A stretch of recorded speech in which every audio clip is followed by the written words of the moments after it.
নমস্কার, ইংরেজি নববর্ষের শুভেচ্ছা। আমরা সাধারণত বছর শেষে জানুয়ারি মাসের ঘটনা মার্চ মাসের ঘটনা ভুলতে ভুলতে অগাস্ট আর ডিসেম্বর আস্তে আস্তে গোটা বছরের ঘটনা ভুলে যাই, আগামী বছরকে থাকি।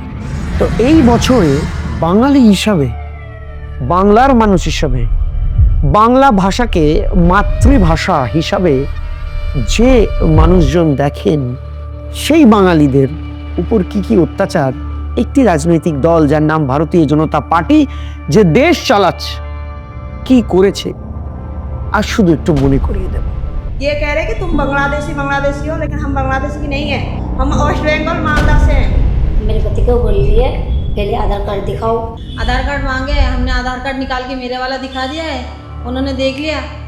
बस देखने के बाद मेरे पति सो रहे थे, उसको कह रहे बस अब आओ बाहर, उसको कपड़ा पहनने की भी टाइम नहीं दिया उन्होंने। আপনি ভাবুন, আপনি বাঙালি, আপনি বাংলায় কথা বলেছেন, আপনি পুনেতে গিয়ে মতুয়া হতে পারেন, দিল্লির সোনালী বিবি হতে পারেন, কিন্তু আপনার দোষ আপনি বাংলায় কথা বলেন, হয়তো বা একটু টেনে কথা বলেন। আমাদের কলকাতার শহুরে মানুষের মতো শহরের কাঁটা কাঁটা উচ্চারণ করেন না, একটু টান উচ্চারণ আছে। তাই আপনাকে কখনো মারতে হবে, কখনো পিটিয়ে খুন করতে হবে, নয়তো বাংলাদেশি বলে জোর করে প্রমাণ করে বাংলাদেশে পুশব্যাক করে দিতে হবে। জনগণ মন অধিনায়ক জয় হয়ে ভারত ভাগ্য বিধাতা লেখা আছে।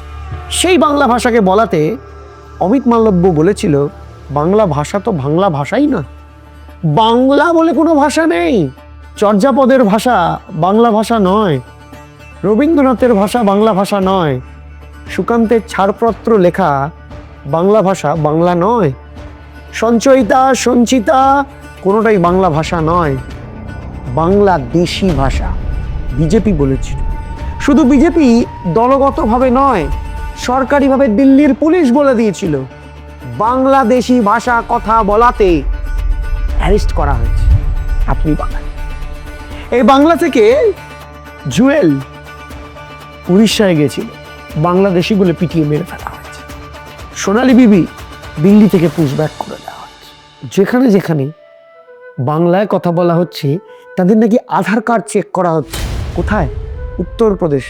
রাজা রামমোহন রায়, বাংলার নবজাগরণে যার নাম স্বর্ণাক্ষরে লেখা আছে, তিনি না জন্মালে আজকে হয়তো কোনো মানুষের মৃত্যুর পর তার বউ চিতায় যেতে হতো। সেই সতীদাহ প্রথা তিনি রদ করেছিলেন। সেই রাজা রামমোহন রায়কে বলা হয়েছিল ব্রিটিশের দালাল, মধ্যপ্রদেশের ডবল ইঞ্জিন সরকারের মন্ত্রী। কদিন আগে আরএসএস এসে বলল কবিগুরু রবীন্দ্রনাথ ঠাকুরের কথা তারা মানেন না। তারপরও এই গোটা বছরে বাঙালিদের উপর হওয়া অত্যাচার, অপমান, বাঙালির অস্মিতাকে ক্রমাগত আঘাত করে গেছে একটা রাজনৈতিক দল। এ রাজনৈতিক দল রবীন্দ্রনাথের লেখা আমার সোনার বাংলা গান গাইলে বলছে রাষ্ট্রদ্রোহিতা। আমাদের নেতা অভিষেক বন্দ্যোপাধ্যায়, তিনি কি বলেছেন? যতই করো হামলা, আবার জিতবে বাংলা, জিতবে বাংলা। বাংলাকে হারানোর ক্ষমতা দিল্লির জমিদারদের নেই।